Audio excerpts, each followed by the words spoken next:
Në vim të informacionit të dhënë për ngjarjen e ndodhur me datë 24 prill, pas veprimit të parë timore ka rezultuar se shteti A është konfliktuar dyshohet për motive dobta me shtetasin FC Alias FS, i cili dyshohet se ka plagosur 35 vjeçarin, ndërsa shteti R me 26 vjeç ka shoqëruar në spital 35 vjeçarin dhe më pas është larguar duke i braktisur automjetin me të cilin udhëtonte.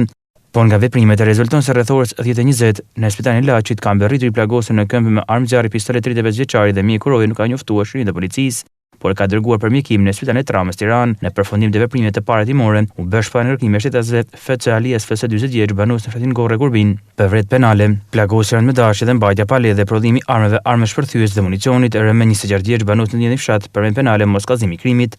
Gjithashtu procedua penalisht në gjyqin e ligjit shteti AI 50 vjeç banues në Kurbin për penale shpërndim detyrës pasi nuk ka kryer detyrën e tij funksionale. Vjen punën në bashkëpunim me prokurorin për dokumentimin e plot ligjor të rastit. Materialet posteriore janë referuar prokurisë pranë gjykatës judiksioni të përgjithshëm Lezhë për veprimet e mëtejshme.